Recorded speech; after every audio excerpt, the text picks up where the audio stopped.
Hey, what's up, y'all? It's Carlos again at Let's Talk. So, topic of this conversation is going to be boxing. So, just so y'all know, this is going to be kind of a multi-episode series because there's going to be a whole bunch of fights that are going to be coming down. It started last night, and it's going to be pretty much every weekend. There's going to be a major fighter fighting all the way till round about the end of April. So, this is going to be an ongoing saga until we get through all the fights. Virgil Ortiz will be fighting, I think, next week or the week after. Canelo will be fighting. Um, Triple G will be fighting. And there's a few other fighters out there that are going to be going on. But tonight. We'll be talking about yesterday's fight. Yesterday's fight was between Roman Chocolatito Gonzalez against Julio Cesar Martinez. So, quick snapshot of this fight. Martinez, very young fighter, up and coming Mexican star, comes in. A lot of very young bravado, sombrero, sarape. Vicente Fernandez playing in the background for his ring walk. And then you got Gonzalez on the other end that comes into something super mellow. Now, for me, I'd be worried if a dude came in almost listening to a slow jam as he's getting ready to go to war with another man. That, to me, that's a huge red flag that I am in the ring with the wrong guy. Like, legitimately, he was listening. I don't know what song it was. It was just a slow jam, and I was like, all right, this is going to be something. So y'all know I expected Martinez to win because he was the underdog. He's really an unorthodox fighter. Kind of throws his punches kind of, they're wide and wild, and he switches and he kind of walks into his punches, and he does a lot of things that normally you'd be like, bro, how are you getting away with that? Well, he does. Well, up until last night, Gonzalez said, listen here, young man, this is an adult game. This is a man's sport, and you're going about to get this class. So go ahead, pull up a chair, get your water, and get a pen and paper out because I'm going to give you some notes. And he did. Lord knows that man wore Martinez out in the second round all the way to the end.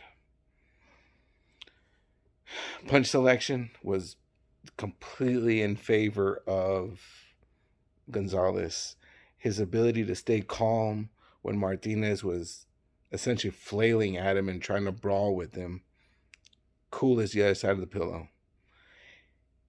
His ability to just everything. I mean, even when he was landing headshots, he was snapping Martinez's head back. He threw 5 or 6 jabs at one point, and all Martinez could do was say, "Yes, sir. Yes, sir. Yes, sir. Yes, sir." And I was like, "Good Lord, this ain't funny no more." But on the other hand, for Martinez, it shows that one, he's got a chin and a jaw, and his face had to have been made of steel because he was getting hit and then he'd bang on his chest to take some more. And, well, Gonzalez did what he was supposed to. He'd give him 5 or 6 more punches to his face and just let him know, hey, you may not go down, but you're going to lose this because I'm going to beat you by points, and I'm going to beat the crap out of you, right? So I was like, wow. The only real good fight of the night, I would say, was Lara versus, I believe Sanchez was his name. Um, they fought like crazy.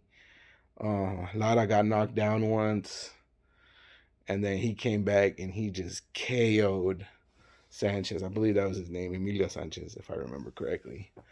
Um, Man, when Sanchez went down, knees went left, hips went straight, body went right, right eyeball went straight, left eyeball was looking far left corner. He was all kinds of discombobulated.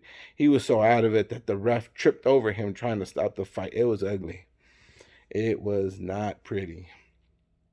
But as you know, that's what happens. We had one fight. I don't even remember the guys' names. They were that boring. It was like, I punch you, you punch me. I throw a 3 punch combo, you throw a 2 punch combo. You throw a 4 punch, I throw a 3 punch for about 30 minutes straight. It was like, ugh. But the problem was that these guys are sparring partners. So they're close friends, and they're probably both in there like, hey, look, we're gonna get a payday regardless. So we're just gonna walk through this fight, and hopefully one of us wins. I don't even remember who won. It was really boring. I think I went to sleep.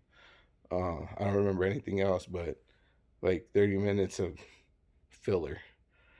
So, like I said before, this will be a multi-series thing, so that way we can talk about the other matches. Don't mind me. I'm just combing my beard because it's out of control right now. I'm trying to get it under control, but it's got a mind of its own. But I do too, so we kind of go well together. Um, that's neither here nor there. But as the fights go on, what you'll see is you'll start to see me. I'll start to do my commentary over the fight, so you can see really what I'm talking about. Because some of these fights are going to be great, or they're going to be utterly boring. I'm hoping the Canelo Bivol fight is great. I'm hoping the Triple G fight is great. I think he's fighting Murata out of Japan. I think they're going to fight in Japan, to be honest. So I think that should be a great fight, considering how Triple G is going to be so far away from like normal boxing world. Not that Japan's not, because there's a lot of good fighters that come out of there, but he should be going into a kind of a ruckus crowd, which probably will make him fight harder. So we'll see what happens. Um, if there's anything you guys want to talk about, text me. Tell me. Tell me. Tell me. Tell me. Tell me in the comments. Let me know what you all want to talk about, and we'll talk about it. You know what I mean? So as always, talk to me. I'll talk to you back. Peace.